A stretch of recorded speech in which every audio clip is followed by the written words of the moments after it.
खादी ग्रामोद्योग प्रदर्शनी में हुआ नाटक और नृत्य का समागम। गोरखपुर मंडल स्तरीय खादी ग्रामोद्योग प्रदर्शनी के 13वें दिन सांस्कृतिक संध्या सबरंग में नव्य इंडिया एंटरटेनमेंट के संयोजन में नाटक और नृत्य का समागम हुआ। श्रोता और दर्शक नाटक से जहां ठहाके लगाते रहे, वहीं नृत्य से भाव विभोर होते रहे। उद्घोषक नवीन पांडे ने सांस्कृतिक संध्या में सर्वप्रथम IDID ग्रुप से कोरियोग्राफर संदीप पांडे के निर्देशन में प्रतिभागियों ने गणेश वंदना, सरस्वती वंदना, देशभक्ति, विनाशक रिद्धि सिद्धि, बेटी बचाओ बेटी पढ़ाओ, हमारी अटरिया पर आजा रे सांवरिया आदि गीतों पर नृत्य किया। सबरंग का संचालन नवीन पांडे ने किया। परिक्षेत्रीय खादी ग्रामोद्योग अधिकारी AK पाल ने सभी कलाकारों को सम्मानित किया और उनके उज्जवल भविष्य की कामना की। कार्यक्रम में अरुणेश कुमार पांडे, विजय कुमार, मार्कंडे सिंह, शिवेंद्र सिंह, आरिफ, पूनम त्रिपाठी समेत अनेक गणमान्य उपस्थित रहे। कार्यक्रम में नाट्य दल गोरखपुर के कलाकारों ने नाटक जब जागो तभी सवेरा प्रस्तुत किया। नाटक के लेखक और निर्देशक गुलाम हसन खान रहे। आइए देखते हैं नाटक के संपादित अंश।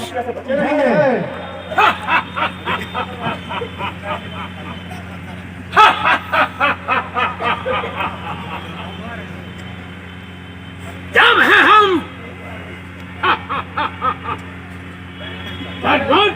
महाराज, हम हैं यम।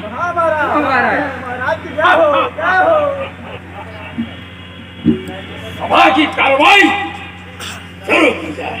जो आज्ञा महाराज। आज जब लोग पे कोई फरियादी है? महाराज, बिल्कुल फरियादी है। अगर आपका आदेश हो तो फरियादी को आपके समक्ष पेश किया जाए। पेश किया जाए।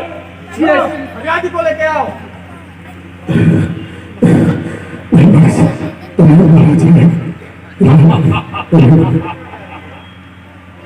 ये तो शकल से ही जोर लग रहा है।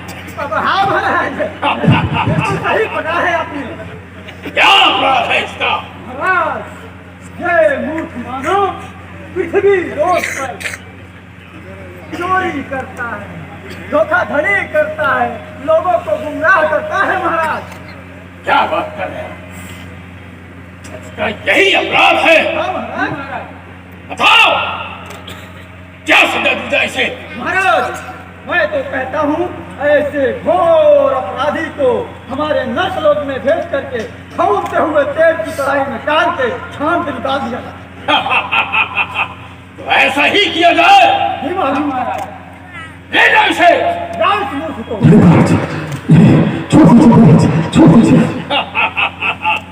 जी महाराज। और कोई फरियादी? एक फरियादी और है महाराज, किंतु वो एक नर्तकी है। हाँ महाराज।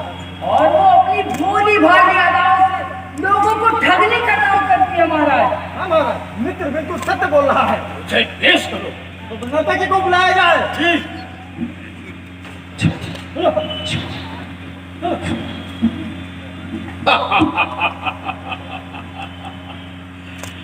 सुंदर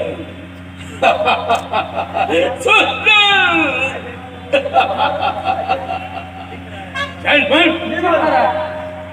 इस सुंदरी ने क्या अपराध किया है?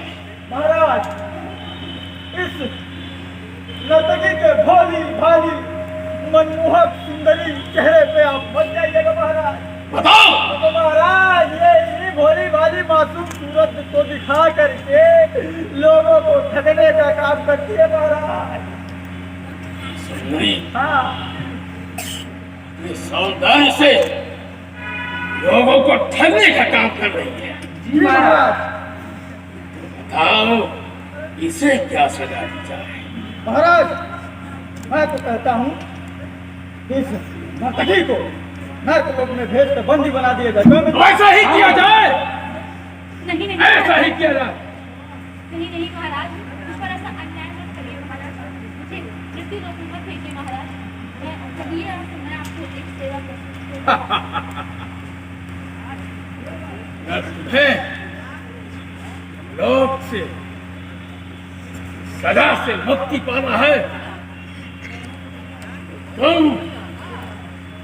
हमारा मनोरंजन करो। और अगर हम प्रसन्न हुए, दरबार में तुम्हें जगह भी देंगे। जी महाराज। इस सुंदरी का नृत्य पेश किया जाए। विलंब से आने का कारण? महाराज, अब बात ही कुछ ऐसी थी कि आने में देरी हो गई। क्या बात है? महाराज, आपको नृत्य और मनोरंजन से फुर्सत मिले तब तो पता चले कि हम लोग में क्या हो रहा है। क्या कहना चाहती हो? महाराज, पृथ्वी लोक से एकाएक इतनी आत्माएं आ रही हैं कि ना नर्क लोक में जगह है रखने की और ना ही स्वर्ग लोक में जगह है रखने की। और तो और महाराज, कंप्यूटर का डाटा भी फुल हो गया है। अब आप ही कोई उपाय निकालिए महाराज, वरना हमारा यमलोक खतरे में आ जाएगा। ऐसे कैसे हुआ? हमारे रास्ते हमारे रास्ते बहुत ऐसा परिस्थिति है, सोचना पड़ेगा। इसका मतलब कि पृथ्वी लोक पे मानो कोई गलती कर रहा है जिसकी वजह से उसकी अकाल मृत्यु हो रही है। जी महाराज। सोचना पड़ेगा।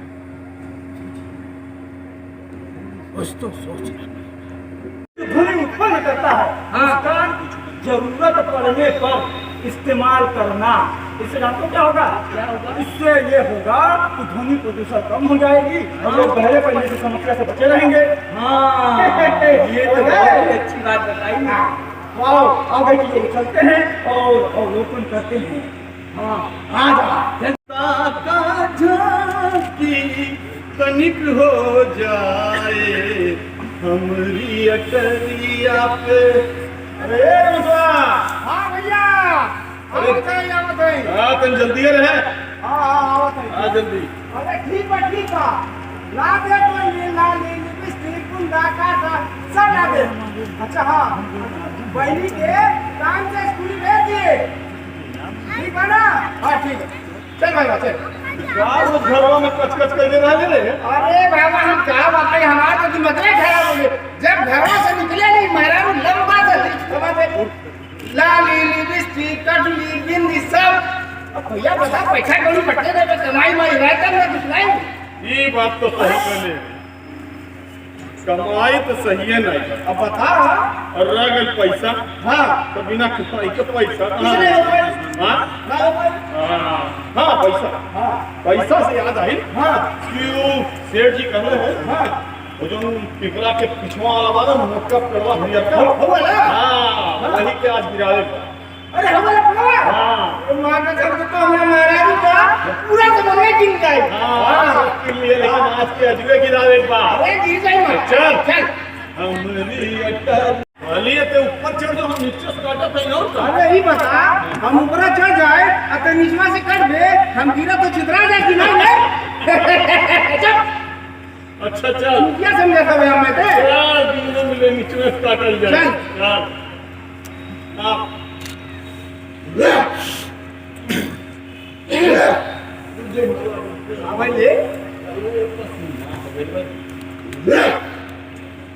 जितने भी जीव भाई हैं, इन सभी के जीवन का अस्तित्व इन्हीं पेड़ पौधों से जुड़ा हुआ।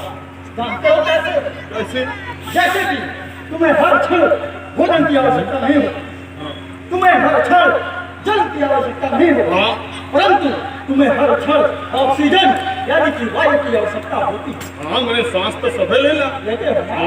तो ये वायु, ये ऑक्सीजन हमें कौन प्रदान करता है? इन्हीं पेड़ पौधों से मिलता है। और तुम ये पुकार रहे हो पेड़ पौधे हम उनके जीवन देला। बता ये तो पहली बार बात सुना भाई। मूर्ख इंसान, जब दिमाग होगा तब तो तुम्हें पता चलेगा। अभी तुम इतना लापरवाह हो चुके हो कि तुम्हें तुम डूब चुके हो उस चीज में कि तुम्हें ये पता ही नहीं है कि पेड़ पौधों से हमें ऑक्सीजन मिलता है। हमें मालूम। मित्र, मेरा तो दिमाग खराब होगा। मैं तो कर इसके शरीर से कपड़ों को भी अलग कर लूं। अरे मैं यही कहता हूँ, इनको लेके चलते हैं हम लोग, खोलते हुए तेल में डाल के छानेंगे। सही कह रहे हैं। सुनिए कौनो गलती नहीं, हमके ना ले जा, हनुमान के ना ले जा। काबा तो पेड़ नहीं काटा, बाबू नहीं काटा। अच्छा ना सही कहा था बाबा। इन्हें शायद मालूम नहीं कि पेड़ से हमें क्या क्या फायदे हैं। अब फायदा तो बा कटल जला के बदन बेच के पैसा मिलेगा हम इस फायदे की बात नहीं कर रहे हैं, हम बात कर रहे हैं हर की। हम बात कर रहे हैं उनकी। हम बात कर रहे हैं तमाम तरह की ऐसी औषधियाँ जो हमें पेड़ पौधों से मिलता है, जिसका तुम मानव अपने जीवन में उपयोग कर सकते हो। हम उस फायदे की बात कर रहे हैं, ना कि इस फायदे की नहीं बात सही बात समझ में आ गई। तो देखो, हम कह रहे हैं कि अगर आवश्यकता हो तो एक आधा पेड़ काटे, लेकिन एक पेड़ काटे तो उसके बदले कम से कम 10 पेड़ लगाएं, ताकि हमारी आने वाली जो पीढ़ी है वो भी स्वच्छ वातावरण में सांस ले सके। हमने तो बहुत पेड़ कटले बाकी पेड़ लगाई। अब तुम्हारा यही सजा है कि तुम जितना काटे हो उसका गुना तुम लगाओगे। अगर नहीं लगा तो बेटा हम फिर से आएंगे, अब बिना कुछ बताए लेके उठा के लेके चले जाएंगे हम लोग। महाराज हम के छोड़ दा तू जो कमा हम माने के तैयार हो अब आया वो पहाड़ के नीचे में तुम एक बहुत फायदा गिना रहे थे, अब समझ में आया। तो हाँ महाराज ने ये भी कहा था कि किसी को लेके नहीं आना है, हाँ। और मैं तो ये सोचता हूँ कि इन लोग को यहीं पे सजा दे दिया जाए। हाँ बहुत अच्छी बात तुमने कही है। बहुत बढ़िया, बहुत बढ़िया। सजा तो देना पड़ेगा, सजा मिलेगी और भरपूर मिलेगी, क्योंकि अगर इनको सजा नहीं दिए तो फिर से लापरवाही करेंगे। हाँ भाई, तो नहीं करा अगर मृत्यु से बचना चाहते हो तो हमारी सजा को तुमको एक्सेप्ट करना पड़ेगा। मतलब स्वीकार करना पड़ेगा। अच्छा स्वीकार तो तुम्हारी यही सजा है कि जिस पेड़ को तुम काटने आए थे उसी पेड़ को साक्षी मानकर उसकी परिक्रमा करते हुए ये कहोगे कि आज के बाद पेड़ पौधे को काटेंगे नहीं,